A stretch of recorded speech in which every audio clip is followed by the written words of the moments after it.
Hey guys, tonight we begin with something a little darker. A time of plagues, punishments, and pottage.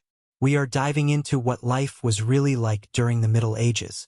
Forget the castles and chivalry Hollywood sold you. The truth, you probably would not last a single day. So, before you get comfortable, take a moment to like the video and subscribe, but only if you genuinely enjoy what I do here. And let me know in the comments where you are tuning in from, and what time it is for you.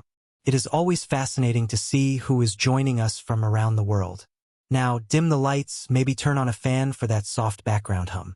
And let us ease into tonight's journey together.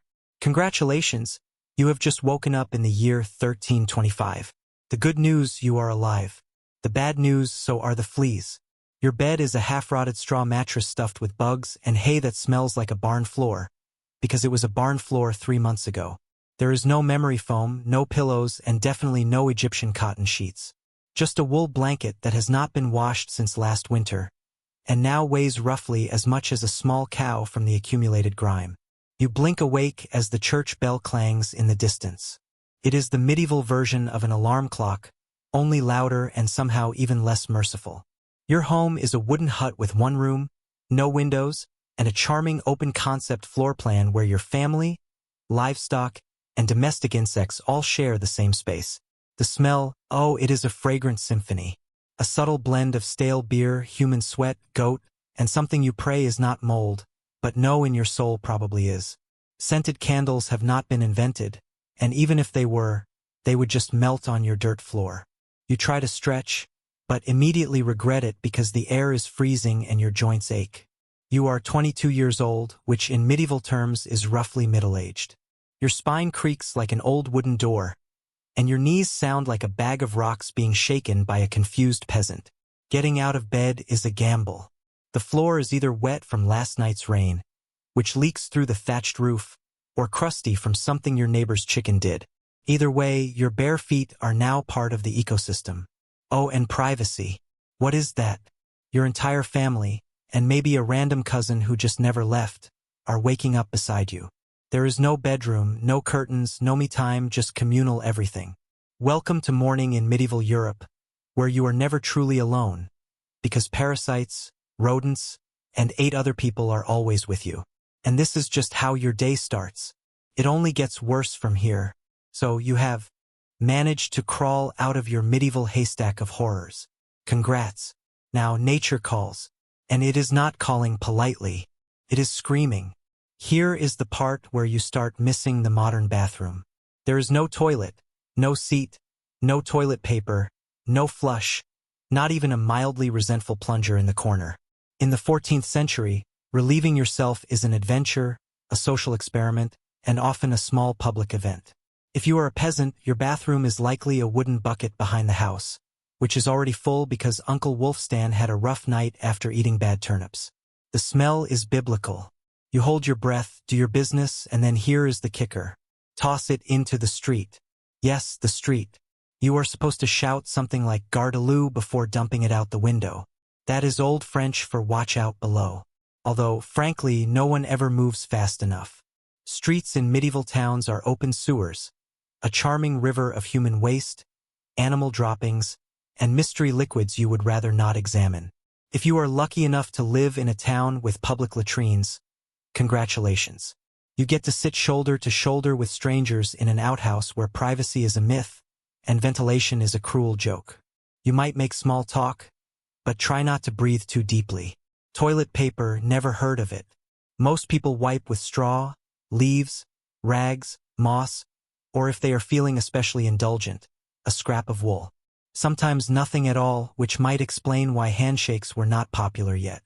And if you are in a castle, surely it is better, right? Well, sort of.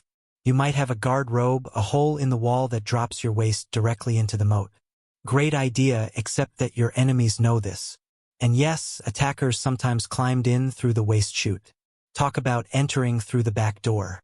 So whether you are a farmer or a baron, medieval toileting is a humiliation ritual. It is cold, it is public, it is dangerous, and it is never not disgusting. One slip on a wet stone path and you are face first in humanity's leftovers. And you still have not brushed your teeth. But we will get to that next. You survived the toilet. You deserve a reward, right? Maybe a nice breakfast. Something warm, delicious, comforting. Sorry, this is medieval Europe. Nothing is comforting here. Breakfast, if you can call it that, is a grim affair. There are no eggs Benedict, no coffee machines sputtering awake, and certainly no avocado toast. You sit down or squat near the fire to a wooden bowl of something that looks like it was scraped off a muddy boot. Welcome to your daily ration of pottage. Pottage is a thick, gloopy stew made of whatever you can find. Grains, root vegetables, maybe a few beans if you are lucky. It has been simmering in the same pot for days, sometimes weeks, and new ingredients are just dumped on top of the old ones. It is less of a recipe and more of an ongoing edible experiment. On the side, a hunk of bread so hard it could deflect arrows. It is made from coarse rye or barley flour, often bulked up with sawdust, ground up acorns, or other creative ingredients, because wheat is a rich man's fantasy. This loaf is not your friend. You do not slice it. You negotiate with it. What about drinks? You are not sipping orange juice or an oat milk latte. You are drinking beer. Yes, beer. At 6 a.m. Because the water is teeming with parasites and filth. So, you start your day with weak ale, low alcohol, high survivability. Kids drink it too. No one is happy about it, but at least it will not kill you immediately. Want some meat or cheese? Dream on. That is for Sundays and saints' feast days, and only if your Lord is feeling generous. Most peasants do not eat meat more than a few times a year. As for fresh fruit, only when it is in season and not already fermented into wine, and do not even think about spices unless you are royalty. A pinch of pepper costs more than your monthly wages. Salt is valuable enough to be locked away, so you chew your gritty bread, gulp your medieval beer, and try not to think about the rat that may have nibbled your porridge in the night. Breakfast does not energize you. It just happens to you. And now that you are properly underfed, it is time to work like your life depends on it, because it absolutely does. So, you have eaten your sad medieval breakfast, and now it is time to get dressed. Not that it will help. Your wardrobe consists of exactly one outfit. 1. It is a rough wool tunic or linen shift that you have worn every day for months, possibly years. There is no such thing as seasonal fashion. There is just wear this until it disintegrates or gives you a fungal infection. Underwear optional. If you are lucky, maybe a linen under tunic. If you are not, well, you are going commando under layers of scratchy, sweaty wool, all lovingly stitched together by someone who probably had no idea what a seam was supposed to look like. There is also no washing machine, no soap, and absolutely no dry cleaner in sight. So, your clothes are stained, stiff, and scented like a compost pile that has been left to marinate in a pigsty. Even if you wanted to wash them, it is not easy. You would have to haul water from a river or well, heat it over a fire, scrub your tunic on a board with ashes or lye, and hang it in the sun, which is out approximately 3 days a year. And do not get me started on shoes. If you own any, they are made of untreated leather, barely stitched together, and offer as much arch support as a banana peel. Most peasants just go barefoot through mud, through dung, through medieval landmines, also known as sharp rocks and disease puddles. All this means one thing. Your skin hates you. You itch constantly. Fleas, lice, and bed bugs live. Renter on your body. Everyone has them. Nobles, lousy monks, itchy children, walking insect farms. No one escapes. You will be scratching your armpit with a wooden spoon while chatting with the local priest, and no one will even bat an eye. Your skin is raw from rubbing. Your scalp a battlefield of bites. And if you develop a rash, well, too bad. There is no dermatologist, no hydrocortisone, no one to tell you it is probably scabies. You just keep on suffering. And if you are lucky enough to not get an infection, great. That rash will simply accompany you for the next 6 months like an unwanted medieval sidekick. Now that you are dressed in misery and wrapped in discomfort, it is time to head outside and start working yourself to death. Now that you are fully dressed in itches and damp wool, it is time to flash that morning smile. Except you do not. Because in the Middle Ages, smiling is a dangerous game. Not emotionally, dentally. There is no toothbrush, no toothpaste, no mouthwash, no floss. The concept of oral hygiene is about as popular as bathing, which is to say, not very. Some people might chew on a twig or rinse with wine or vinegar, but for the most part, your teeth are on their own, and they are not doing well. By the time you hit your mid-20s, your smile looks like something pulled from a haunted crypt. Cavities are rampant, gums are swollen, and those are not just food stains on your teeth. That is decay.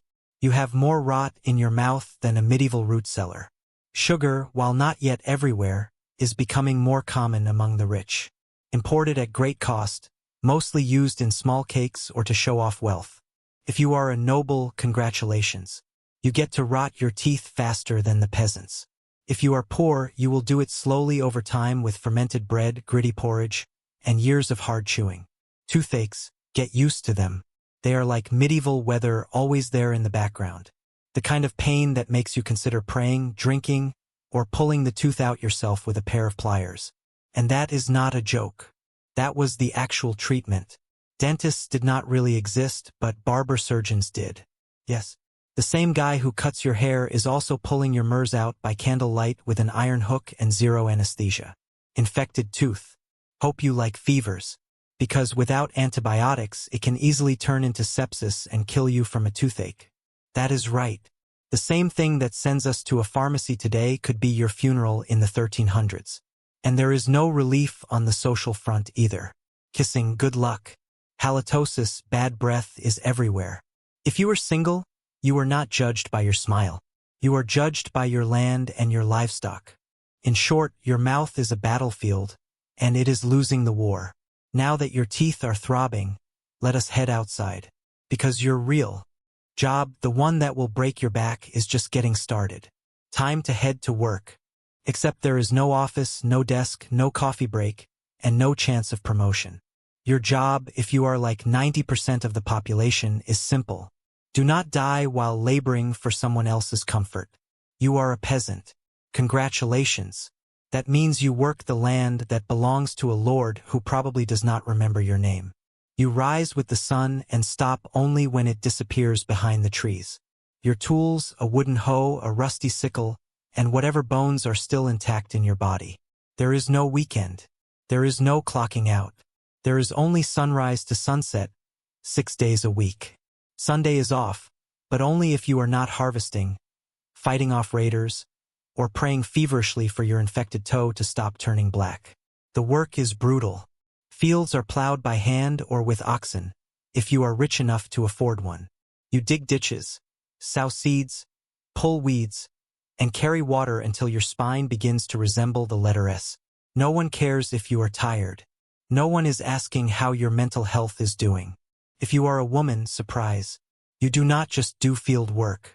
You also care for children, clean, cook, spin wool, feed animals, and pretend your husband's lice infestation is not slowly migrating to your side of the bed. Children, they start helping out around age 5. No school, no toys, just a tiny wooden rake, and a dream of one day not dying of the flu. And if you are one of the few who is not a farmer, maybe you are a blacksmith, a tanner, or a cooper, great. You still work with fire, chemicals, or animal guts all day in poorly ventilated sheds. The pay, basically survival. The perks, occasional bleeding. Break a bone, too bad. Get a fever, drink some warm beer, and keep going. You cannot afford to stop, not even for a day. Because if you do not work, you do not eat. And if you do not eat, well, medieval Europe has a solution for that. It is called being replaced. So, you grip your shovel, ignore the blisters, and keep digging. Because in the Middle Ages, your job is not a career. It is a slow-motion endurance test. Now that your back is on fire from laboring in the fields, let us talk about the weather. Because in the Middle Ages, temperature is less about seasons and more about ongoing punishment from the sky. Let us start with winter. There is no insulation, no central heating, and no weathering. Just wooden walls with gaps you could throw a chicken through. Your windows covered with cloth, not glass. The fire in the hearth, nice in theory, but you do not have enough firewood to keep it going because wood is expensive, and gathering it from the forest is sometimes illegal. Yes, you can be executed for picking up the wrong stick from the wrong forest. You bundle up in your one damp wool tunic, huddle near the dying embers, and still wake up with your nose frozen. Your feet permanently cold, often damp. Your fingers so stiff they feel like tiny medieval popsicles. Frostbite is not diagnosed. It is just called bad luck. Now, fast forward to summer. Sounds better, right? Wrong. In summer, your home turns into a clay oven. There is no fan, no cross breeze, and absolutely no deodorant. You sweat through your layers, but you cannot remove them because showing too much skin is scandalous, and also invites sunburn, insect bites, and social judgment. The flies are out in full force, attracted to your unwashed body, and the smell of last week's goat stew that is still fermenting in the corner. Mosquitoes buzz by your ear while you sleep, assuming you can sleep through the sound of your neighbors yelling and babies crying. In the fields, the sun bakes you. No sunblock, no hat, unless you fashioned one out of straw like a desperate scarecrow. And the worst part, you still have to work. Heat stroke is just called taking a bad turn. So, you are either shivering in your own hovel, wondering if your toes will make it to spring, or you are sweating through your only pair of socks while your thighs chafe into oblivion. And the one thing that never changes, no matter the season, your clothes still itch, your food is still terrible, and your next job's still waiting. Welcome to climate control, medieval style. There is none. Feeling thirsty. Need to freshen up. Want to splash a little water on your face to wake up from this damp fever dream of a life. Too bad. In medieval times, water is not your friend. It is trying to murder you quietly. Let us start with drinking. The nearby stream looks fresh, bubbling, and clear, like something out of a fantasy movie. But spoiler alert, it is not. Upstream, someone just dumped a chamber pot into it. And if not that, then a dead pig is probably decomposing in it. Parasites, bacteria, and the entire microbial army of medieval Europe awaiting in every sip. That is why people drank beer. Yes, beer, even children. But before you imagine medieval kids doing keg stands, understand that it was small beer, weak in alcohol, strong in survival. Brewing boiled the water, so it was safer than whatever flowed through the town ditch. Wine was another option if you were rich enough to afford it, and unconcerned with functioning properly before noon. What about bathing? Surely water was used for cleaning. In theory, yes. In practice, absolutely not. See, back then, people believed bathing actually opened your pores and let the disease in. That is right. Washing yourself was considered medically risky. You were cleaner apparently if you never removed the protective layer of filth caked onto your skin. Communal bathhouses did exist, but they quickly gained reputations as places for gossip, scandal, and sometimes full-on medieval extracurriculars. So, naturally, the church got involved and shut many down. Even if you did want to bathe, it was a full production. You would need to fetch water from the well, boil it over a fire, fill a wooden tub that leaked, and then pray no one else in the house used it before you or worse, after. And rainwater collected in open barrels where birds poop, insects breed, and moss thrives. Sounds refreshing, does it not? So whether it is going in your mouth, on your body, or onto your crops, water in the Middle Ages is less of a life source and more of a gamble. One wrong gulp and you are spending your final days sweating in a straw bed, clutching your stomach and contemplating all your life choices. Next time you sip tap water, raise a glass for our ancestors. They did not have the luxury of hydration without hazard, so you drank the water. Or maybe you did not. Maybe you just stubbed your toe on a rock shaped like disappointment. Either way, you are sick. You need help. You need a doctor. Too bad you live in the Middle Ages where medicine is really just polite torture with a theology degree. Let us start with the diagnosis. Everything wrong with you, whether it is a cough, rash, broken bone, or the creeping plague, is caused by your humors being out of balance. The four humors were blood, phlegm, yellow bile, and black bile. According to medieval science, your health depends on keeping them balanced like some sort of internal soup. Got a fever? Too much blood? The answer? Bloodletting. That is right.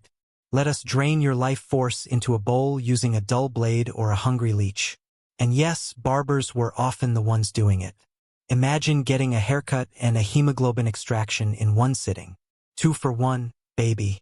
Feeling sad or anxious? That is clearly an excess of black bile. The cure? Laxatives. Maybe a warm herbal purge? Or just prayers and a cold compress while everyone avoids eye contact with you and starts carving your coffin. Now, if you break a bone or get a nasty wound, you are in real trouble. There is no anesthesia unless you count passing out from pain. Surgery is done with knives that have not been cleaned since the Crusades. Tools are heated over fire not for sterilization, but because they just look scarier that way. Antibiotics centuries away. Germ theory not invented yet.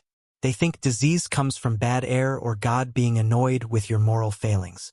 Got a stomach ache. Must have been your sinful thoughts.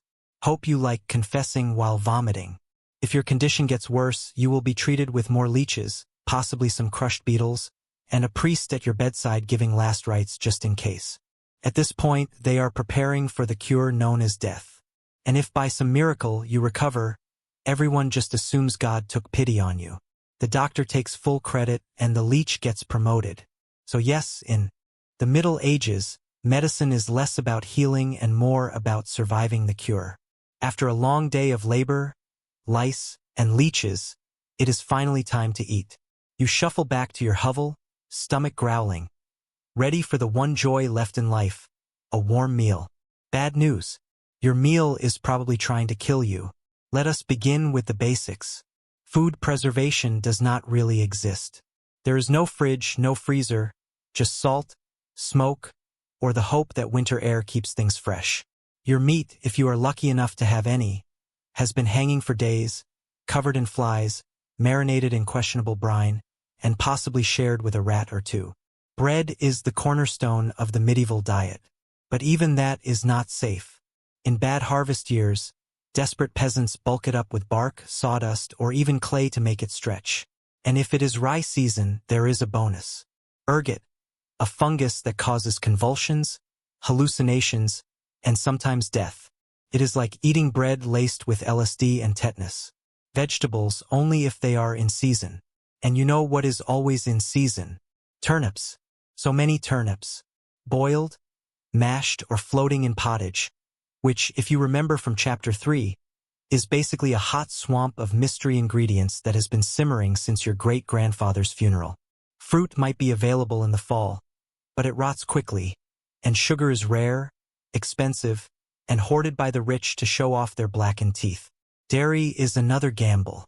Fresh milk spoils in hours. Butter and cheese fare better, but they are loaded with bacteria.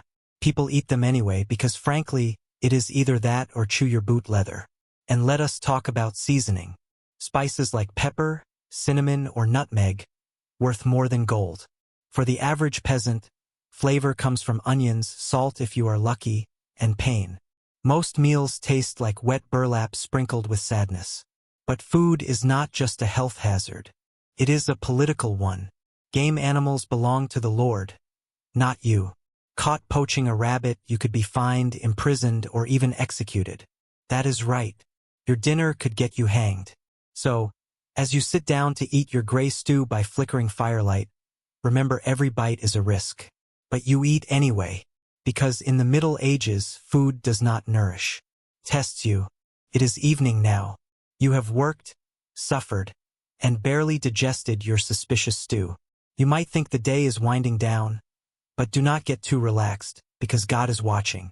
So is the priest, and so is your neighbor Agnes, who will absolutely rat you out if you miss Mass. In medieval Europe, religion is not just part of life. It is life. The church controls your calendar, your laws, your education if you can read, your birth, marriage, death, and everything in between. Think of it as your spiritual landlord, and you are always behind on rent. Every day is structured around prayer bells. The town church bell rings in the morning, noon, and night. Not because people need reminders, but because missing prayer is a sin. Forget to bow. Sin. Eat meat on a Friday. Sin. Think about your neighbor's wife in that one dream. Double sin. And yes, hell is very real. Vividly real. Priests describe it in glorious detail. Rivers of fire, lakes of boiling blood, demons with pitchforks, and eternal wailing. If the plague does not scare you, eternal damnation definitely will.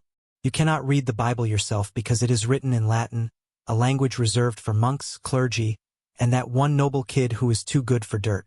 You rely on the church to interpret everything for you.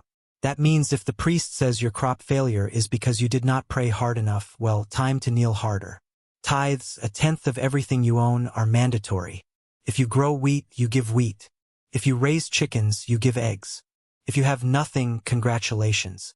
You are spiritually bankrupt and financially doomed. Holidays, they are holy days. Dozens of them. And while they offer breaks from labor, they are not for fun. Therefore, attending Mass, fasting, confessing sins, and reminding yourself that joy is a dangerous indulgence. Questioning the church is dangerous. Heretics are burned, witches are drowned, blasphemers are flogged, and skeptics are quickly reformed. So you go through the motions. You chant. You bow.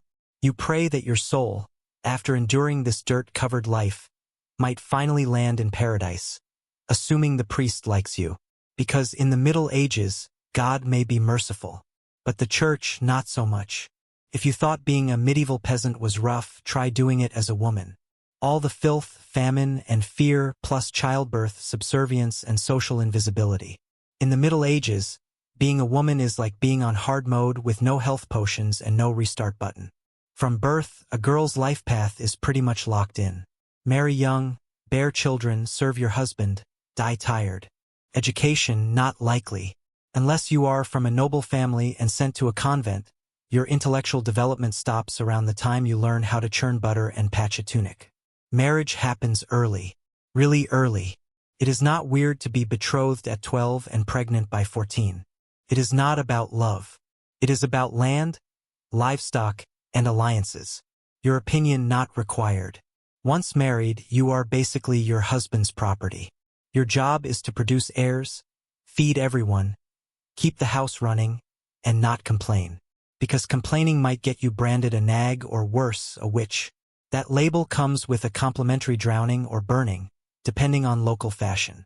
Childbirth is a death lottery. There is no prenatal care, no sterile tools, no anesthesia. Midwives do their best, but even minor complications can mean death for the mother, the child, or both. Some women survive 10 pregnancies. Many do not survive 2. But do not worry. Once the baby is out, your work increases. Now you have a screaming infant in a lice-ridden hut, and you are expected to nurse, cook, clean, and still help in the fields. You do not get a break. You are the break for everyone else. If you are unmarried, you are suspicious. If you are widowed, vulnerable. If you are outspoken, dangerous. Women who did not conform were often accused of witchcraft, especially if they had herbal knowledge, a strong personality, or just looked at someone funny on a rainy Tuesday. Even in the church, your role is limited. Nuns lived under strict rules. No speaking without permission, no freedom of movement, and your spiritual worth always ranked below men. In short, if you are a woman in the Middle Ages, you are expected to endure, obey, reproduce, and suffer in silence, ideally while smiling. Because even in a time of universal suffering, women were somehow expected to suffer gracefully. So far, you have battled filth, starvation, social injustice, and possibly a goat. But just when you think your day cannot get any worse, here comes violence. Loud, bloody, and often completely acceptable by medieval standards. Let us be clear, the Middle Ages were not peaceful. The idea of law and order mostly meant hope the local lord is not in a bad mood. Violence is everywhere. In the home, in the streets, on the battlefield, in church disputes, and sometimes in line at the communal bread oven. Crime is common, punishment is brutal, and justice is more performance art than protection. Steal a loaf of bread, you could lose a hand. Accused of lying, your tongue might get pierced. Gossip too much, meet the scold's bridle. A metal mask strapped to your head with a bar in your mouth. For correction, of course. Let us say you are accused of something serious. Heresy, theft, witchcraft. How do you prove your innocence? By being tortured, obviously. Welcome to trial by ordeal.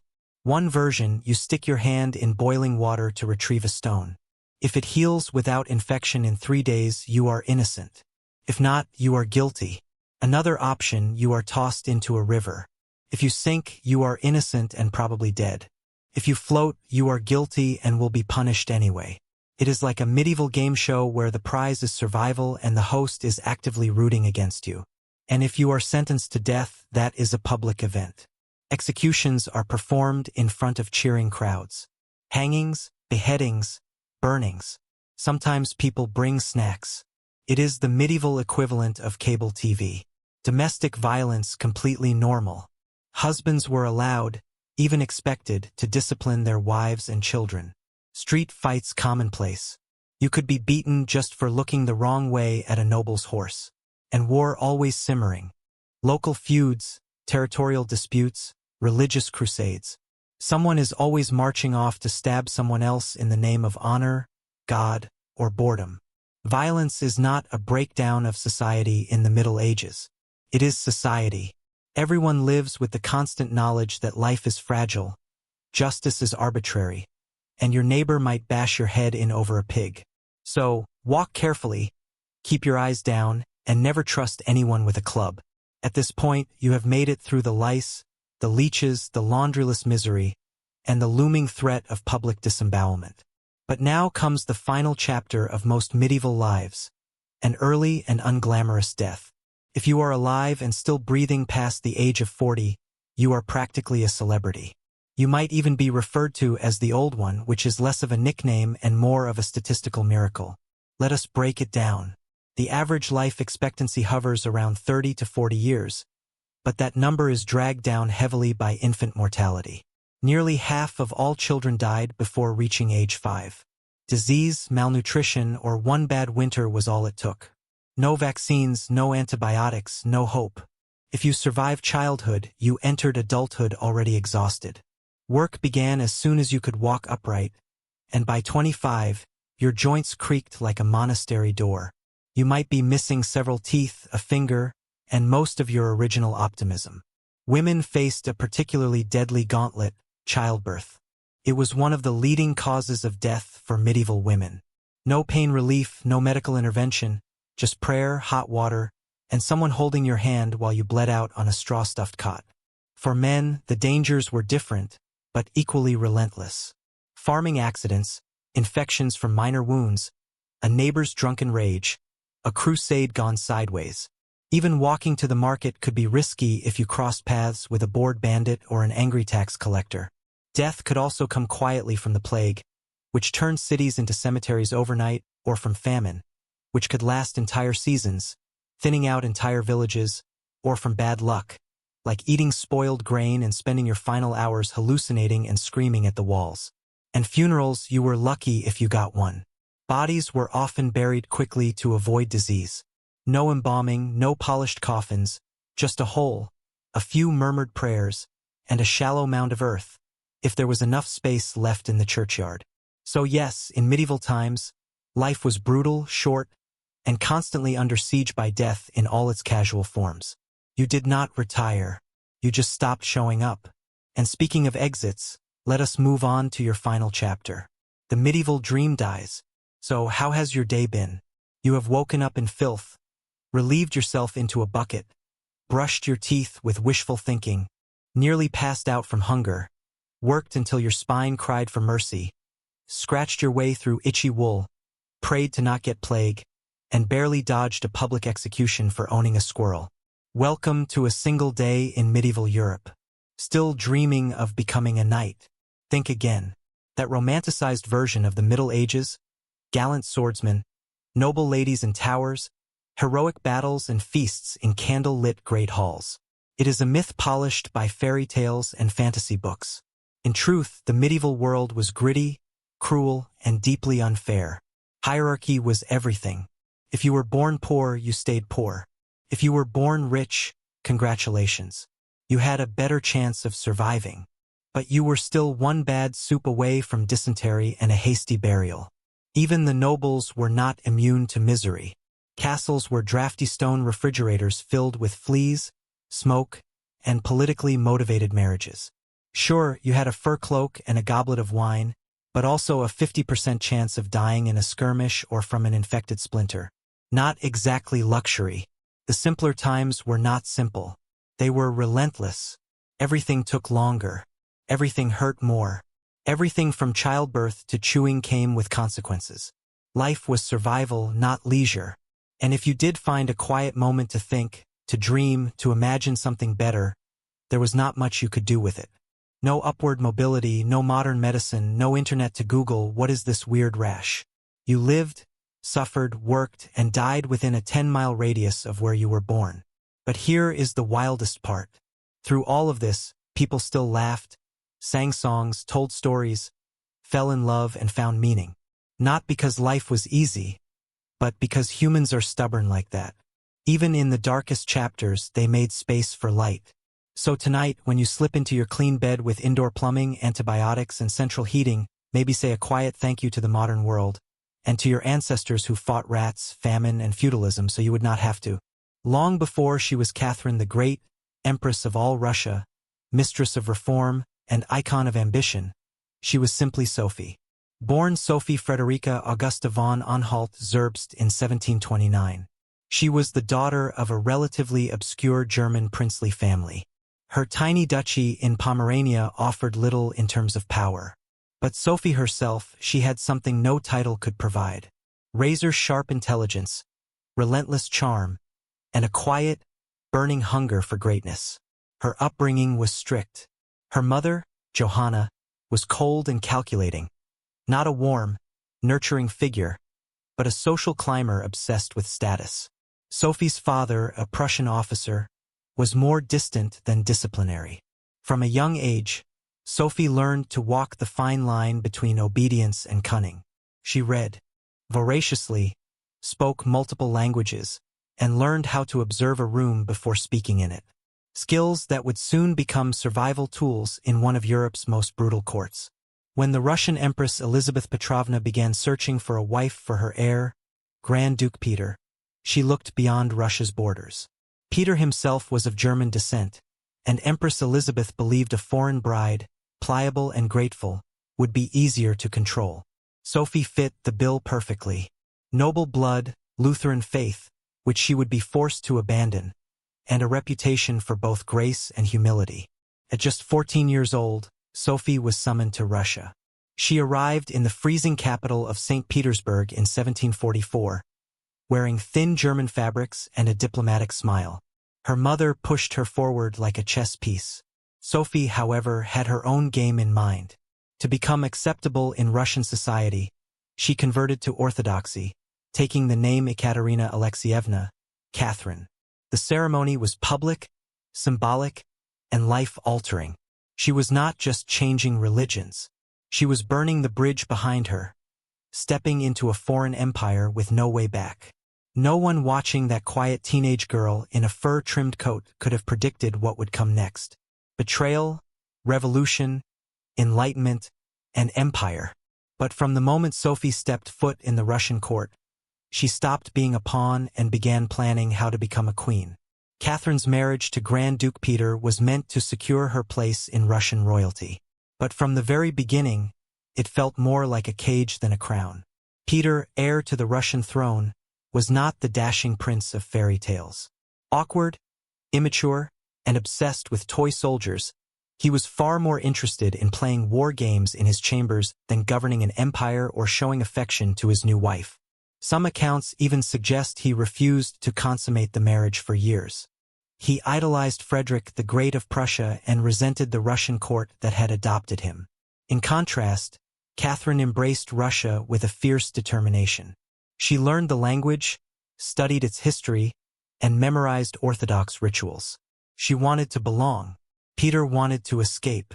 This mismatch was not just emotional. It was political. The Russian court was a viper's nest of gossip, paranoia, and brutal power games. Empress Elizabeth still ruled with absolute authority, but her health was in decline. Everyone knew a transition was coming, and everyone had an agenda. Catherine was watched constantly. Her letters were read, her friendships monitored, and her every move scrutinized. She could not trust her husband, her mother, who was still whispering in her ear on behalf of foreign interests, or even her servants. In this world, alliances could turn into accusations overnight. But Catherine was no fool. She learned to play the court's games quietly, cultivating allies in the shadows. She charmed military officers, made friends with scholars, and developed a reputation for dignity and restraint. a stark contrast to her husband's childish tantrums and open contempt for Russian traditions. Behind closed doors, Catherine began reading Enlightenment thinkers like Voltaire and Montesquieu. While others saw her as a young consort, she was building a vision, not just for herself, but for Russia, a nation of strength, education, and reason. But there was one problem. The longer Peter lived, the longer Catherine remained in limbo, a powerless wife to a man unfit to rule. So she waited, observed, and planned. She knew the Russian throne would not be inherited. It would have to be taken. In 1762, after nearly 2 decades of waiting, watching, and quietly maneuvering, Catherine saw her moment and seized it with breathtaking precision. Empress Elizabeth had died, and Peter, now Peter III, was finally Tsar. But his reign began unraveling almost immediately. In just a few short months, Peter alienated the church, offended the nobility, insulted the army, and lavished praise on Prussia, Russia's longtime enemy. He reversed key policies, humiliated the clergy, and talked openly about divorcing Catherine to marry his mistress. The court, already wary of his erratic behavior, turned cold. The army, filled with generals loyal to Catherine, grumbled in corridors. Even ordinary Russians, devout and patriotic, saw Peter as a foreign puppet who mocked their traditions. Catherine, watching all of this unfold, made her move. In July of that same year, while Peter was away at his summer palace, Catherine launched a bloodless coup d'état. Supported by key military officers, including her lover, Grigory Orlov, and his influential brothers, she rode through St. Petersburg in full regalia, was proclaimed Empress Catherine II, and won the allegiance of the powerful imperial guard. Peter, caught off guard and without allies, surrendered within days. He was taken into custody, and shortly after, found dead under mysterious circumstances. Officially, it was reported as a hemorrhoidal colic. Unofficially, it was murder. Catherine was now empress, not by birth, not by marriage, but by will, wit, and audacity. It was unprecedented. A foreign-born woman with no legitimate claim had taken the Russian throne without a single battle. But her real challenge was just beginning. She had to transform that bold grab for power into a lasting legacy. Would Russia accept her? Would the nobility respect her? Could she hold the empire together without falling victim to the same fate as her husband? Catherine understood that power gained through intrigue could be lost just as easily. She needed to rule not as a schemer but as a visionary. And so began her transformation from a careful conspirator to a reforming empress, one who would redraw borders, embrace the Enlightenment, and redefine what it meant to be a woman in power. Once Catherine had the crown, she could have rested on her power. But she did not.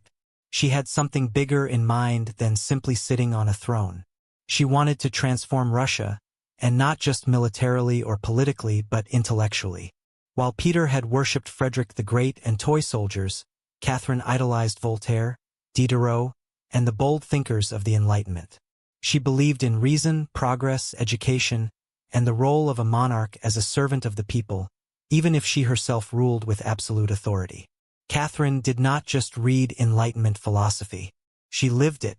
She corresponded directly with Voltaire for over 15 years, flattering him while defending her autocracy. She invited Diderot to her court and even purchased his entire library to support him financially. Behind closed doors, she pored over legal texts, debated reforms, and crafted policies to modernize the empire.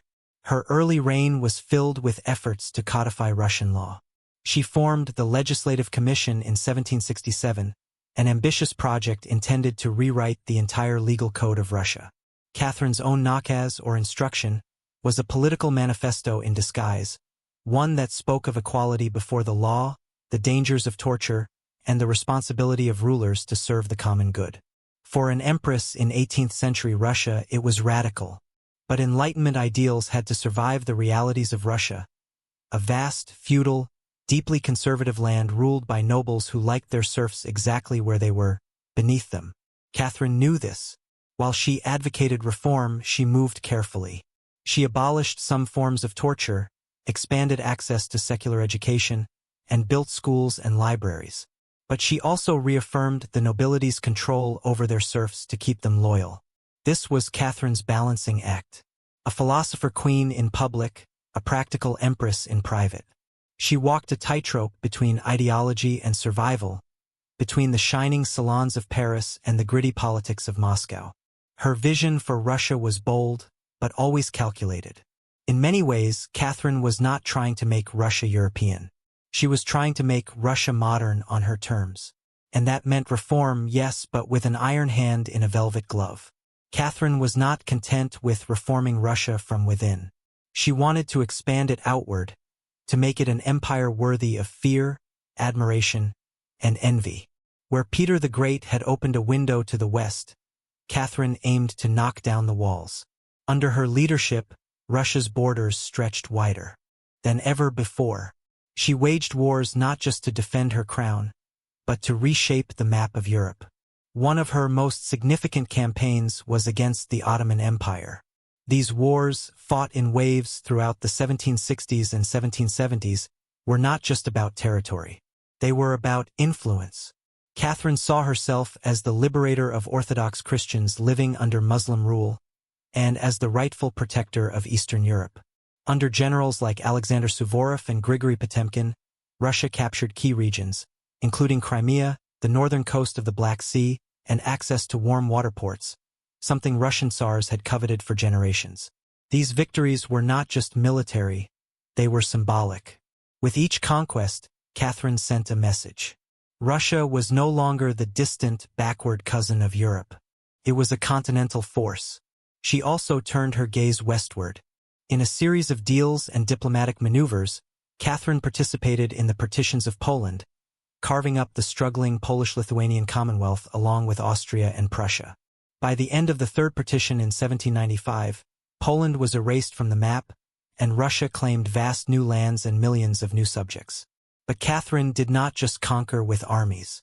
She also colonized with ideas. New cities were built. Trade routes were expanded. German settlers were invited to cultivate Russian farmland.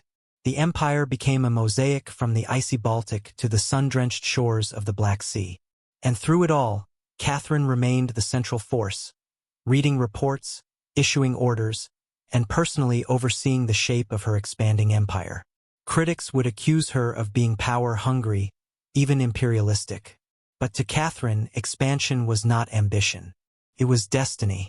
A great ruler, she believed, was measured not just by ideas but by borders.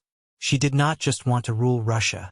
She wanted to remake it as a civilized empire, feared by its enemies, respected by its peers, and loyal to her alone. For all her brilliance and power, Catherine the Great was just as famous for what went on behind palace doors. And no, not all of it was whispered in libraries. Catherine's private life became one of the most talked about aspects of her reign. She had lovers, not just one or two, but a carefully curated parade of them. Many decades younger, often handsome, and sometimes politically influential. She did not hide them. In fact, she often rewarded them with titles, estates, and pensions if they behaved well. If not, they were quietly dismissed, sometimes with a polite thank you and a promotion. Among the most important of these lovers was Grigory Potemkin, a man as brilliant as he was bold. Their relationship blurred the lines between romance, politics, and partnership. Some historians believe they may have even married in secret. Together, they shaped military campaigns, colonization projects, and the transformation of southern Russia. Potemkin was not just a lover. He was her co-ruler in many ways. Still, Europe could not look past the scandal. Gossip swirled. Satirical pamphlets painted her as lustful, insatiable, even unhinged. And after her death, the rumors only got worse. The most infamous being the completely false and grotesque tale involving a horse, spread by her enemies to smear her legacy. But why the obsession? Simple. Catherine was a woman who wielded power unapologetically. And in a world where female rulers were expected to be either saintly virgins or tragic figures, she refused to play the role. She lived, loved, and ruled on her own terms, and that made her dangerous. Ironically, while her critics painted her as immoral, Catherine herself was deeply philosophical about love and sexuality. She believed pleasure was a natural part of life, and that personal relationships did not have to threaten public responsibility. She separated emotion from governance, a feat few male rulers managed. In reality, her liaisons were often strategic. She surrounded herself with men who were loyal, capable, and politically useful. And when they ceased to be, she let them go, usually with a smile and a generous retirement.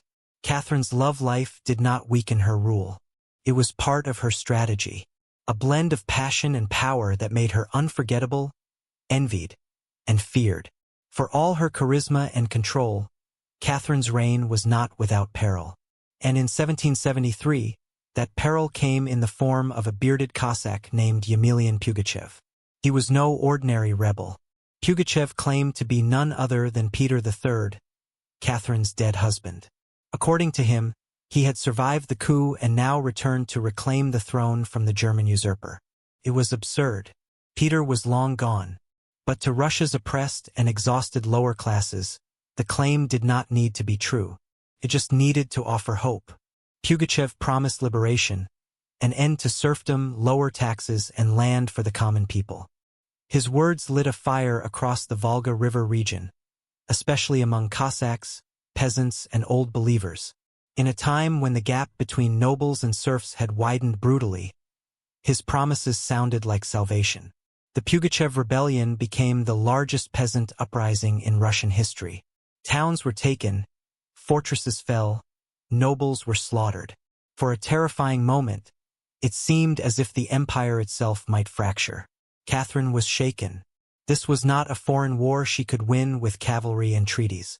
This was a revolt from within her own people, rising against the system she ruled. But Catherine did not panic. She acted. She dispatched professional military forces to crush the rebellion ruthlessly. Pugachev's forces were defeated in 1774. He was captured, displayed in an iron cage, and eventually beheaded in Moscow, a public warning to all who dared follow. Afterward, Catherine doubled down on order and control. Her dreams of liberating the serfs quietly faded into silence. The rebellion had shown her the limits of enlightenment in a country still shackled by feudalism. She now leaned harder on the nobility, who offered loyalty in exchange for absolute control over their serfs. This was a turning point. The empress who once quoted Voltaire now prioritized stability over philosophy. Reform became cautious. Surveillance increased. Rebellion, even whispered, was to be stomped out before it had breath. Pugachev may have lost his head, but he left behind a warning that haunted Catherine. That power built on inequality could only hold so long before the storm came crashing through. By the time Catherine the Great approached the final years of her life, she had ruled Russia for over 3 decades, longer than any female ruler in Russian history. From the moment she seized power, she had defied expectations, reshaped her empire, and redefined what a woman and a monarch could be. Under Catherine's reign, Russia became a true European powerhouse.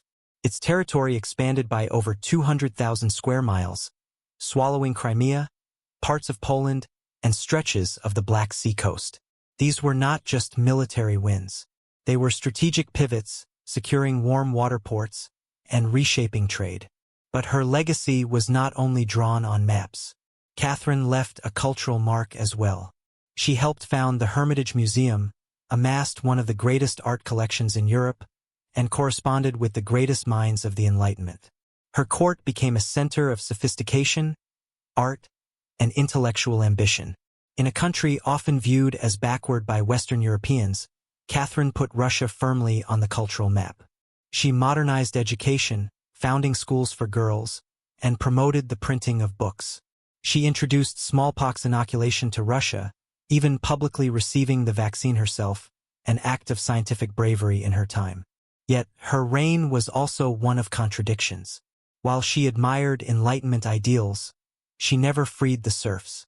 In fact, she extended serfdom deeper into Russia's territories. Her reforms, while impressive, remained mostly top-down, designed to polish the empire without truly transforming its foundations.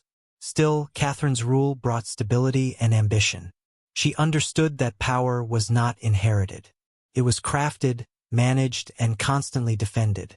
She ruled not by divine right, but by force of will, political brilliance, and relentless calculation. She was called many things: a usurper, a tyrant, a reformer, a seductress. But above all, she was effective. When she died in 1796, Russia was wealthier, larger, and more formidable than it had been in centuries.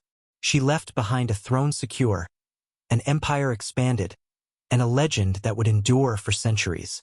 Catherine did not just reign. She ruled with intellect, strategy, and an unapologetic grip on history. And in doing so, she became more than an empress. She became a myth. For all her power, expansion, and enduring legacy, Catherine the Great was still at her core a woman navigating a man's world and reshaping it in her image. Behind the imperial portraits and state decrees was someone deeply aware of how precarious her position was. She was not born Russian. She came to the throne through a coup. She ruled an empire that did not want a woman in charge. And yet, she not only endured, she thrived. Catherine was never content to be ornamental. She read constantly, wrote endlessly, and never stopped learning. Her daily schedule was intense. Hours of reading reports, corresponding with foreign powers, editing state papers, and managing a court filled with rival factions. She was not content to simply sit on the throne. She worked the throne like a stateswoman born to it. She was also, in many ways, lonely. She surrounded herself with courtiers, lovers, and artists, yet wrote in her memoirs of how few people she could truly trust. Her son Paul, whom she distrusted and kept away from state matters, grew into a man she feared would undo all her progress. Her greatest emotional partnership with Grigory Potemkin faded into deep friendship, but his death in 1791 left a wound that never truly healed. Catherine crafted her image carefully. She understood the power of narrative and wielded it better than most monarchs of her age. She posed as Mother of Russia, enlightened monarch, warrior, empress, and lover of the arts. But beneath those roles was a woman who had endured rejection, betrayal, scandal, and rebellion, and kept going. When she died in 1796, she left behind an empire transformed, but also questions. Could she have done more to end serfdom? Were her Enlightenment ideals compromised by politics? Was she more reformer or ruler? History remembers her by the title she never gave herself, the Great. It was not because she was flawless or kind or just. It was because she took power and wielded it on her own terms in a time and place where women were not supposed to have any. She did not just wear the crown. She rewrote what it meant to deserve one. In the humid depths of the Chiapas jungle in southern Mexico, the ruins of Palenque whisper stories from the ancient Maya world. Towering temples rise above the canopy, their limestone faces eroded by time, but still brimming with secrets. And in 1994, one of those secrets revealed itself. A team of Mexican archaeologists led by Fanny Lopez Jimenez were surveying Temple 3, a relatively modest pyramid next to the more famous Temple of the Inscriptions, the burial site of the mighty King Pacal the Great. Temple of the Throne was not expected to hold much, until they noticed something odd. A sealed hidden chamber beneath the structure. No looters had touched it. It was pristine. When the archaeologists broke through and lowered themselves inside, they found a stone sarcophagus resting in silence. The air was heavy with the weight of centuries. As they opened the lid, red dust rose like smoke, brilliant, shocking red. The interior was covered in powdered cinnabar, a toxic mercury sulfide used ceremonially by the Maya. And lying within that crimson cloud was the skeleton of a woman. She had been buried with care and reverence. Her bones were fragile but intact, her skull still wearing a jade mask, and her body surrounded by funerary offerings, necklaces, diadems, ear spools, all crafted from jade and shell. Everything about the burial screamed royalty, yet no name was inscribed. No glyphs identified her. It was one of the richest female burials ever found in Mesoamerica. And yet it was a total enigma. Why was she buried in red powder? Who was she? Was she a queen, a priestess, or perhaps even Pacal's wife? The researchers called her the Red Queen, and the name stuck. But even with modern forensics, they could not say for sure who she was, only that she had lived around the 7th century during the Golden Age of Palenque. Unlike most Maya tombs, hers had been hidden, untouched, and purposefully isolated. Her burial was not just ceremonial. It was spiritual. This woman was not meant to be remembered with words. She was meant to be remembered through ritual, through color, and through the mystery she left behind. The most haunting feature of the Red Queen's tomb was not her jade jewelry or the silence of the sealed chamber. It was the red dust.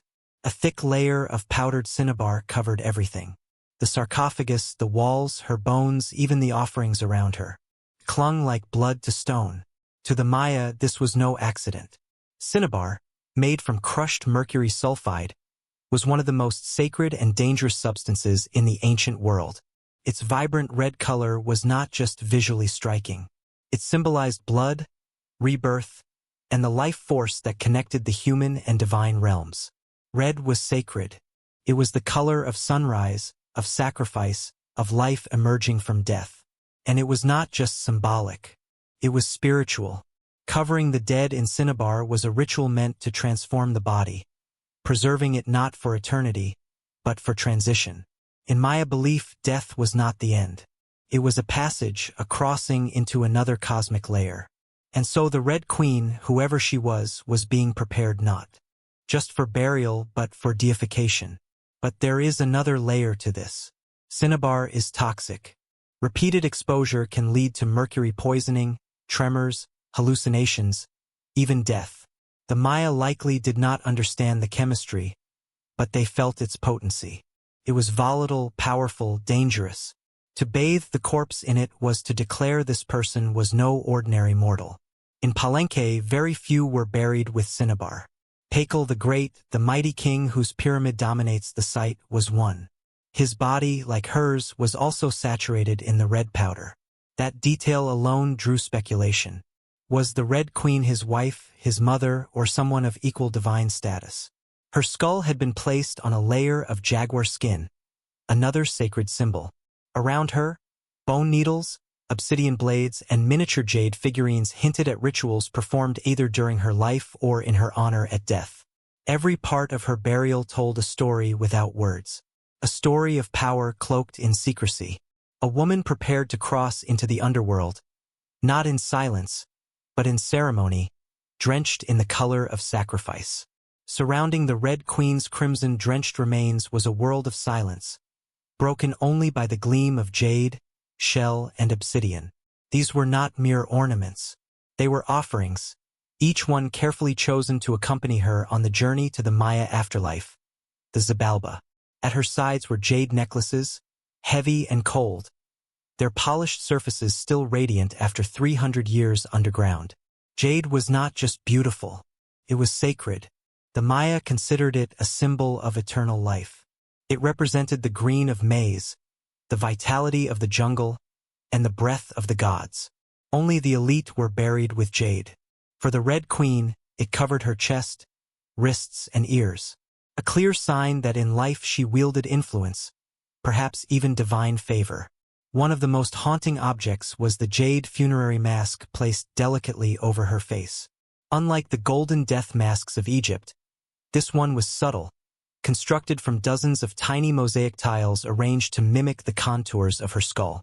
The mask served a ritual function, to protect the soul, to preserve identity, and to present her as divine in the eyes of the gods.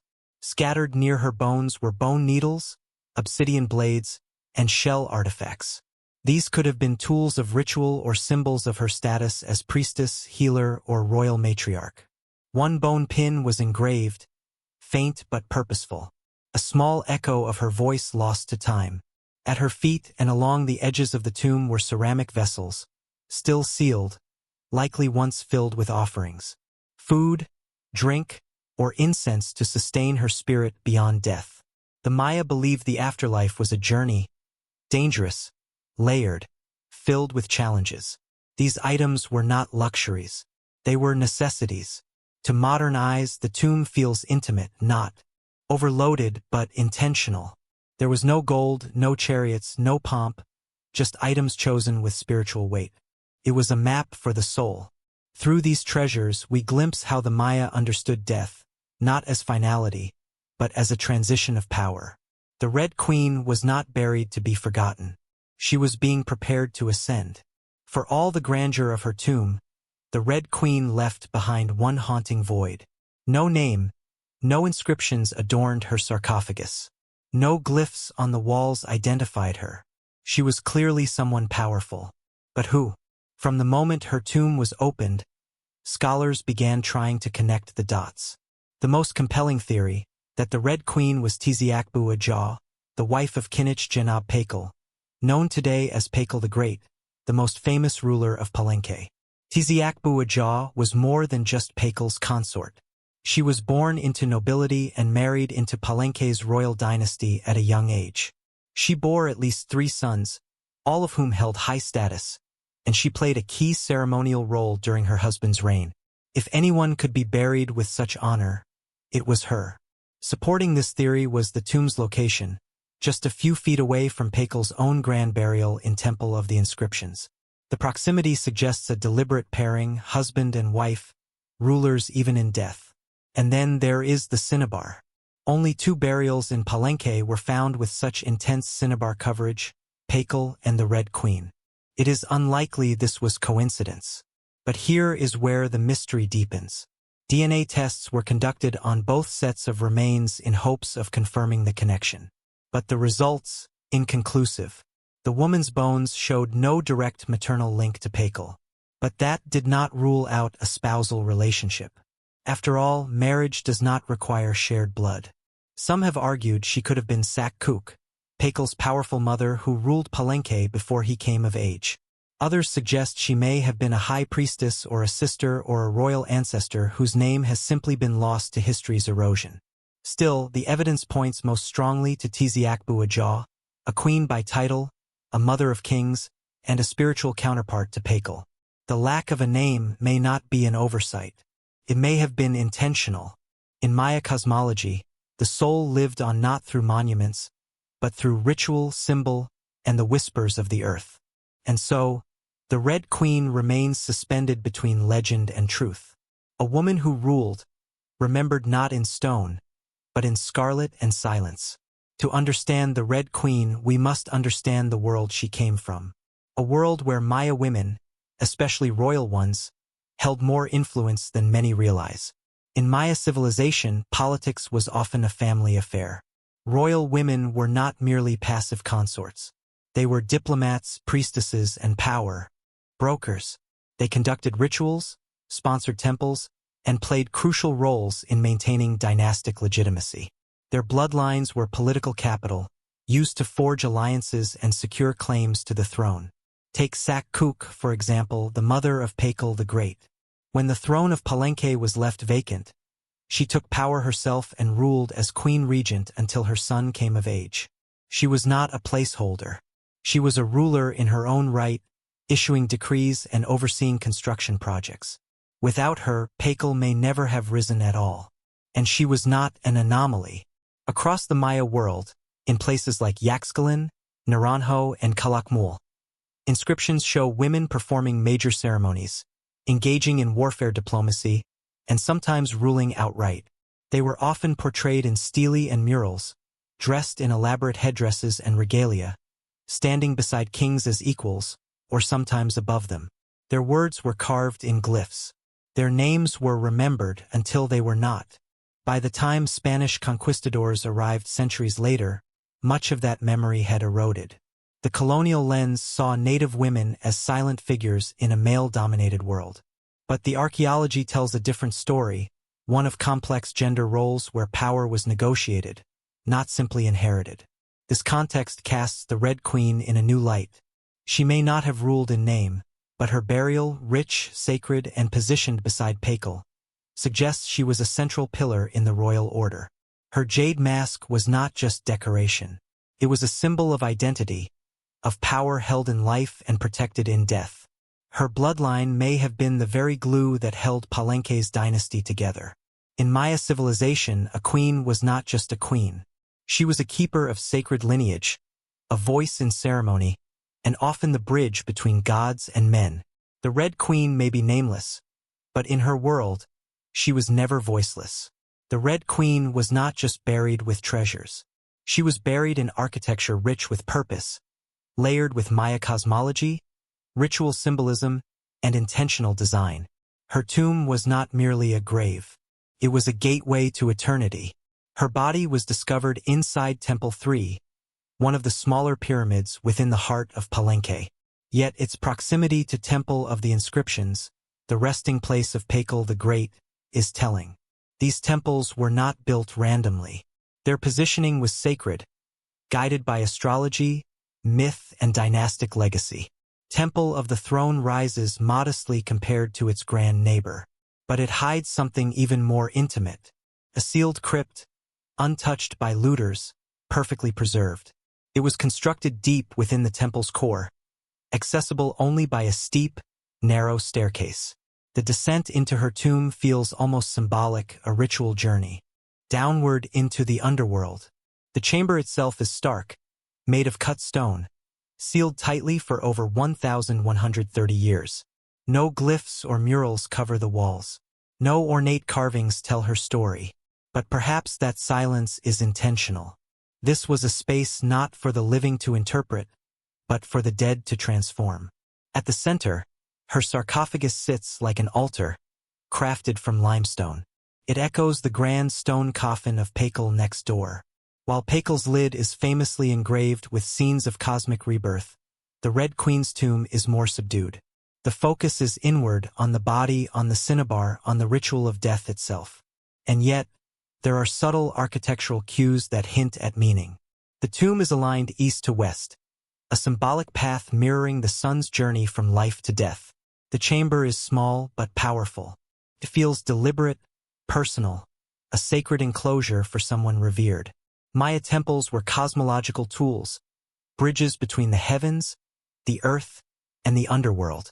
To be buried in one was to be elevated beyond the human realm. The Red Queen's eternal home was not an afterthought. It was a carefully constructed shrine, a place where death became transformation. Her bones rest in stone, her essence in cinnabar, and her legacy in the architecture itself. A temple that speaks without words, telling us she mattered. To the ancient Maya, death was not the end. It was a threshold, a sacred passage into the underworld known as Xibalba. And for someone like the Red Queen, this crossing was not only spiritual. It was political, cosmological, and deeply ritualized. Burial rituals were carefully choreographed events, rooted in myth and meant to guide the soul through the treacherous layers of the underworld. Maya texts and iconography tell us that Xibalba was no peaceful afterlife. It was a maze of darkness, rivers of blood, trials, and gods of death. Only those properly buried, ritually prepared, and spiritually equipped could make the journey successfully. The Red Queen was buried, wrapped in cinnabar, encased in stone, and surrounded by offerings. All signs of an elite burial. But there is more. The presence of bone needles and obsidian blades in her tomb hint at auto-sacrifice rituals, possibly symbolic tools representing rites she had performed in life or that were reenacted at her burial to empower her spirit. Her funerary mask, carefully assembled from jade tiles, was not simply decorative. It may have served as a spiritual vessel, preserving her face and identity as she journeyed into the afterlife. In Maya belief, the face was a mirror of the soul, and the soul needed to be recognized by the gods. The ceramic vessels surrounding her may have once held chocolate, maize, water, or even pulque to nourish her in the next world. Other items like stingray spines or shell trumpets could have represented spiritual tools, calls to the gods, or tokens of ritual communication. Burial was not just a goodbye. It was a transformation. The Maya believed in cycles, death as seed, burial as planting, and the afterlife as rebirth. Kings and queens were often seen as earthly incarnations of gods, and in death they returned to those divine origins. The Red Queen, covered in the color of blood, entombed in a pyramid, and honored with offerings, was being prepared for rebirth, not as a mortal, but as a being tied to the sacred order of the cosmos. Her burial was not the end of her story. It was the beginning of her legend. Just a few steps away from the Red Queen's final resting place lies one of the most iconic tombs in Mesoamerica, that of Kinich Genab Pakal, known simply as Pakal the Great. His burial inside the Grand Temple of the Inscriptions is celebrated for its artistry, scale, and deeply spiritual symbolism. But what makes the Red Queen's tomb so extraordinary is not only what was inside. It is where it was found. Her sarcophagus was hidden within Temple 3, directly adjacent to Pakal's monument. In a city like Palenque, where every temple was carefully positioned to reflect cosmic principles, this closeness was no coincidence. It was intentional, a statement etched in stone. Many scholars believe the Red Queen was Tiziakbu Ajah, Pakal's queen and trusted consort. While her tomb lacks inscriptions, the similarities between their burials are striking. Both wrapped in cinnabar, both entombed in pyramids, both buried with jade, and both treated with extreme reverence. These rituals mirror each other, as if two halves of a sacred narrative. Pakal's lid famously depicts him falling into the underworld tree, a cosmic scene of death and rebirth. The Red Queen's simpler tomb contains no such iconography, but the symbolism lies in the pairing itself. If Pakal represented the sun, journeying through the underworld at night to rise again, then the Red Queen may have represented the moon, the feminine force that follows its own mysterious path in the sky. Together they embodied a cosmic duality, masculine and feminine, king and queen, sun and moon, order and ritual. In Maya mythology, rulership was not singular. It was relational. Harmony in the cosmos required balance, and that balance extended into the dynastic court. By placing the Red Queen beside Pakal, the Maya were preserving not just a marriage, but a cosmic partnership. Their proximity in death may have mirrored their roles in life. A queen not behind, but beside her king, sharing not just a throne, but a legacy. In their tombs they speak without words. Two souls wrapped in cinnabar and stone, joined across eternity. One of history's most sacred silences. Though her name was lost to time, the Red Queen of Palenque endures not as a forgotten relic, but as one of the most enigmatic and powerful women of the ancient world. Her tomb, sealed for over 1,300 years, now whispers across centuries, inviting questions that echo louder with every discovery. She represents a mystery that still resists full understanding. We may never know exactly who she was. No glyph carved her name.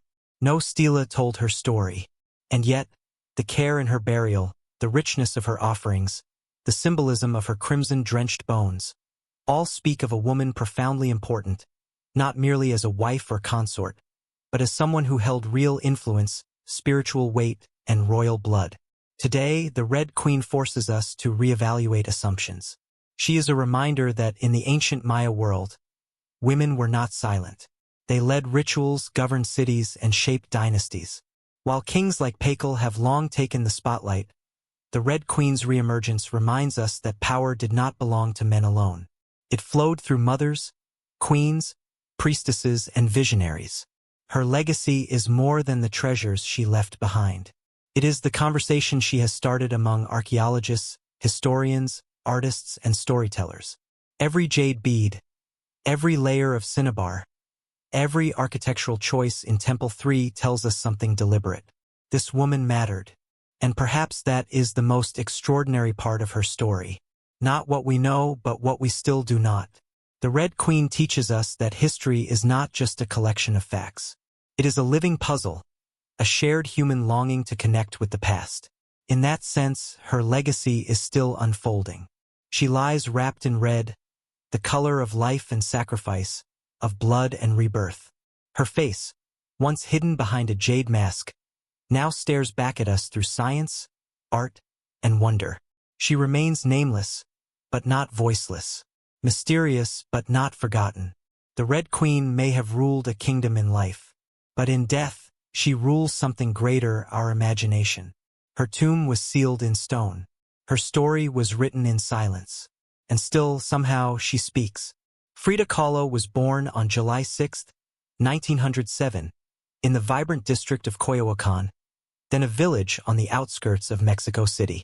Her childhood home, the Casa Azul, the Blue House, was filled with color, contradiction, and quiet strength. It would later become a sanctuary, a battleground, and a museum to one of the most iconic artists of the 20th century. Frida was the third of 4 daughters born to Guillermo Kahlo, a German-Hungarian photographer, and Matilda Calderon, a devout Catholic of indigenous and Spanish descent. Her parents were opposites. Guillermo, reserved and intellectual. Matilda, religious and emotionally distant. Frida would inherit her father's introspection and artistic eye, but also her mother's fierce resilience. As a child, Frida was imaginative, outspoken, and bold. She read voraciously and asked questions most adults did not want to answer. But at the age of 6, she contracted polio, which left her right leg thinner and weaker than the other. A physical difference she tried to mask with long skirts, but never allowed to limit her spirit. The illness left her bedridden for months and isolated from other children. During this time, she grew close to her father, who encouraged her to exercise, ride bicycles, and stay mentally sharp. Unlike most girls of her time, Frida did not aspire to become a wife or a homemaker. Her goal, to become a doctor.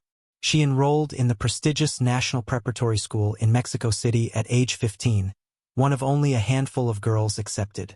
There she stood out not just for her intelligence, but for her rebellious wit, radical thinking, and unique sense of style.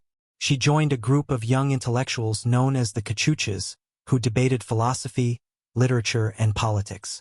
Frida was drawn to revolution, to ideas that challenged tradition.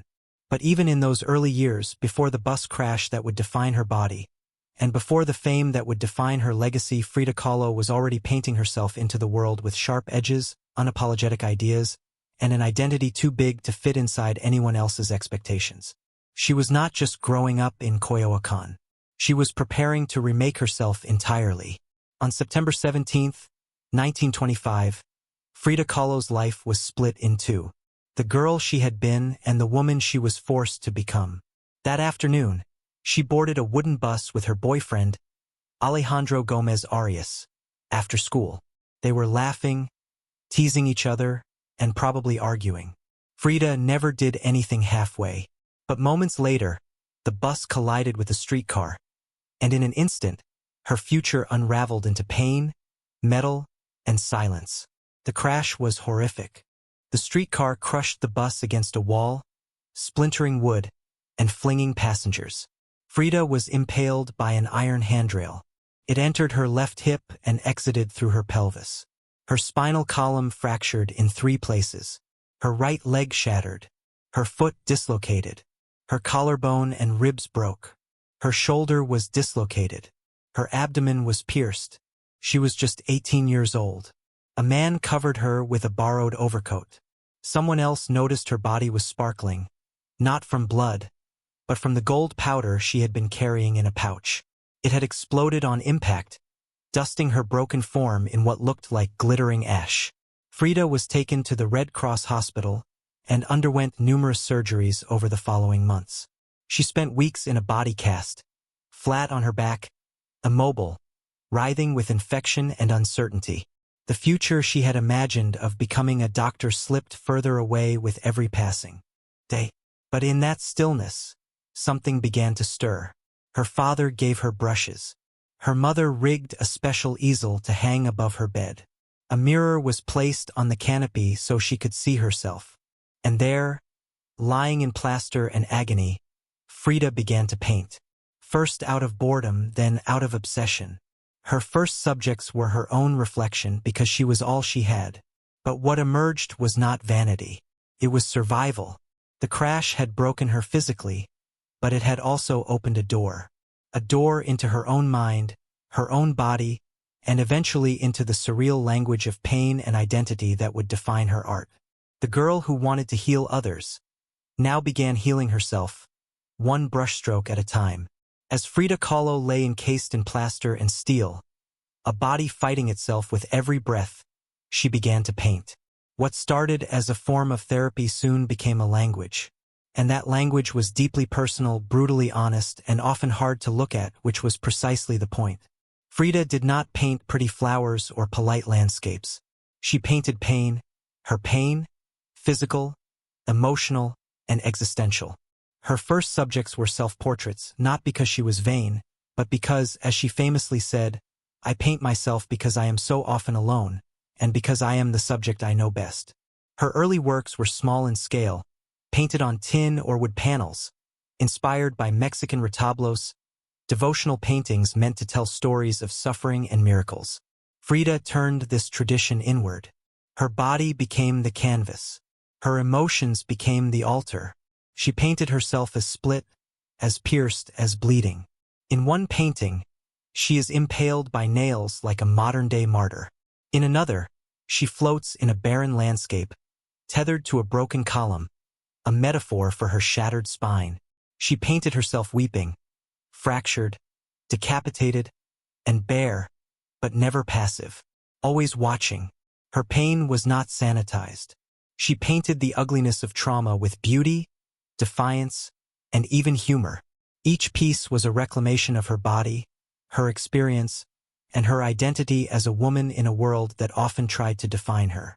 But Frida was not just telling her story. She was inventing a new kind of visual narrative, one that blended Mexican folk art, surrealism, medical illustration, and symbolism.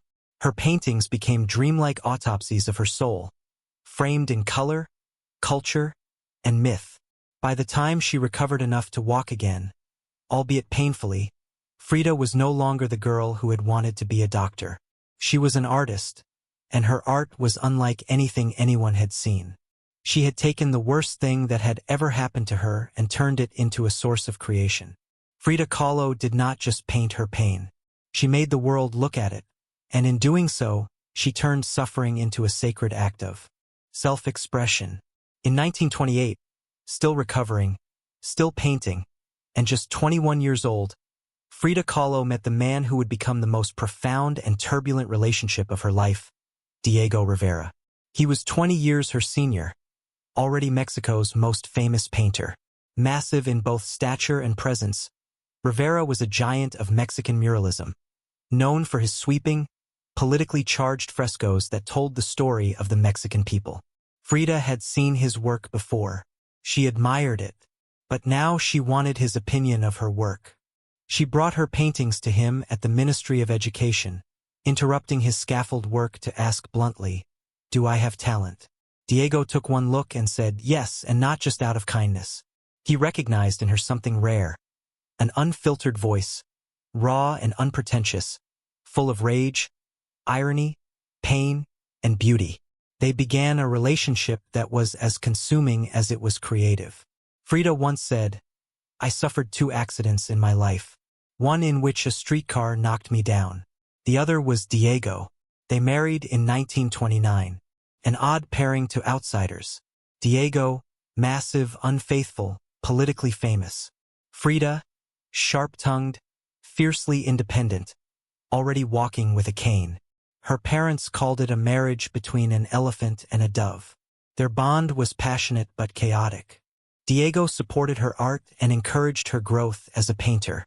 But he was also endlessly unfaithful, even with Frida's own sister, Cristina. Frida was devastated, and in return, she took lovers of her own, both men and women, including rumored affairs with Leon Trotsky and painter Georgia O'Keeffe. They divorced in 1939, then remarried a year later with different terms. This time, Frida would keep her autonomy, her home, her money, her name. Their second marriage was less about traditional love and more about creative partnership and mutual understanding. Despite the betrayals and the heartbreak, Diego remained a constant force in Frida's life. He challenged her. He wounded her. But he also believed in her as an artist, as a revolutionary, and as a woman who could redefine what painting could be. Together, they were not peaceful, but they were legendary. In the 1930s, Frida Kahlo followed Diego Rivera on a journey north to San Francisco, Detroit, and New York, as he completed high-profile mural commissions. These years abroad brought her face to face with American industrialism, wealth, and the contradictions of capitalism. And they left her with deep political discomfort. Frida was a proud Mexican nationalist, a committed communist, and an admirer of indigenous traditions. The opulence she witnessed in the United States, especially while the Great Depression ravaged much of the country, only deepened her sense of disillusionment. In letters home, she mocked the cultures, materialism, and obsession with appearances. She missed the grit, color, and contradiction of Mexico. While Diego painted enormous murals on factory walls, Frida began to paint smaller, quieter revolutions, deeply personal works on tin and canvas. Her style solidified, sharp, surreal, emotional, and intimate. It was during this time that she produced some of her most iconic self-portraits. Frida did not just paint herself for vanity. She painted herself to survive. Her identity became her landscape.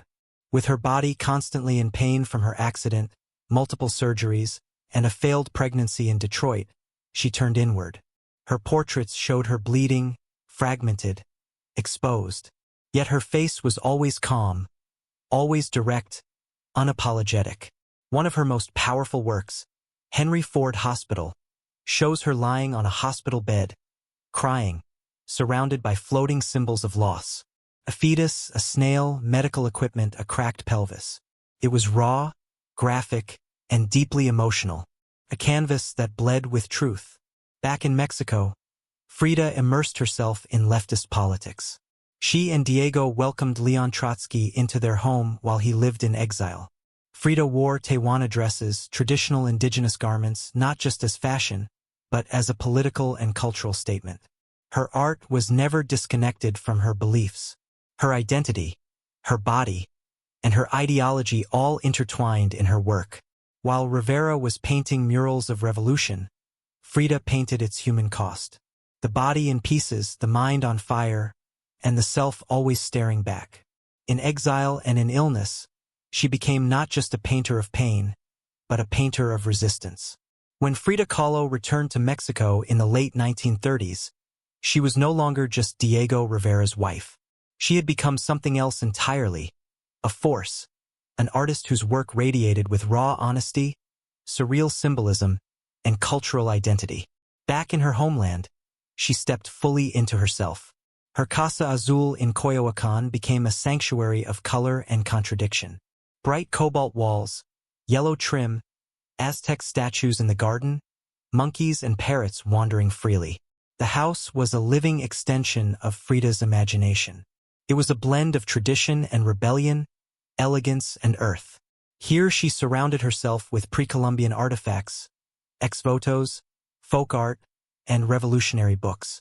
She wore bold Tehuana dresses, wove flowers into her hair, and painted amid the scent of copal incense and the sounds of mariachi on the street outside. This period marked an explosion of creativity. Her paintings became more intricate, more symbolic, and more political.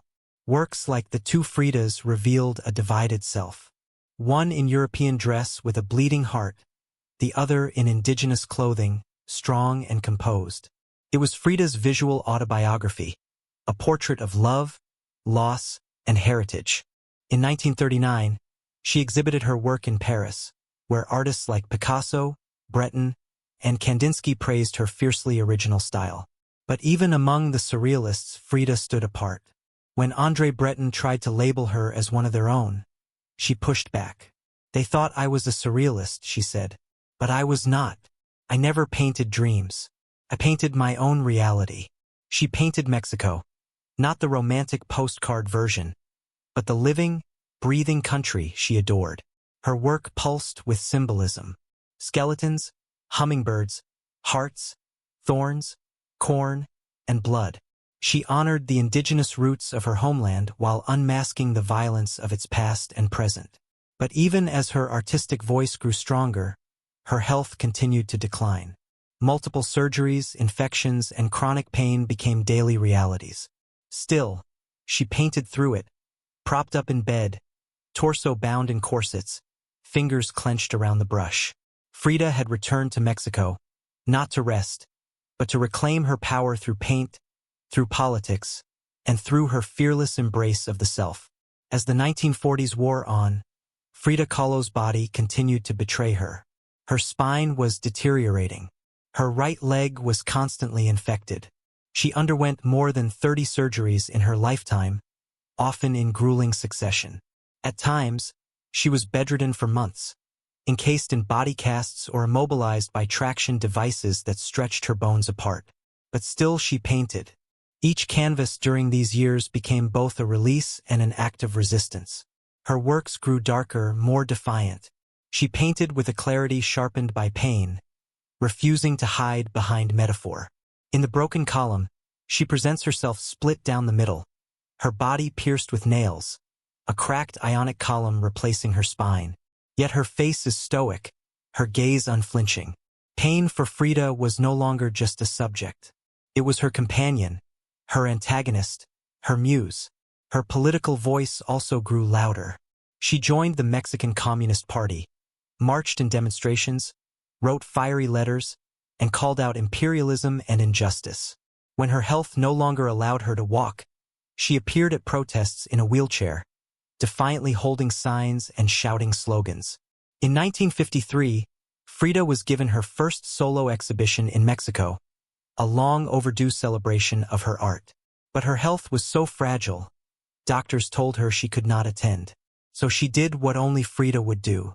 She arrived by ambulance, carried in on a stretcher, and placed in the center of the gallery on her hospital bed. Dressed in traditional finery, surrounded by her own work, she greeted guests with tequila, laughter, and that fire still burning in her eyes. Her final paintings were both childlike and harrowing. In Marxism Will Give Health to the Sick, she painted herself wearing a steel corset, cradled by the hands of Marx, casting away symbols of oppression. Her last known work was a still life of sliced watermelons, one piece bearing the words, "Viva la vida," long live life. Even in the face of death, she remained defiant, joyful, and political. Frida Kahlo's last portraits were not just self-portraits. They were acts of revolution, painted in pain, but always signed with life. On July 13, 1954, at the age of 47, Frida Kahlo died in the same place she had been born, La Casa Azul in Coyoacán.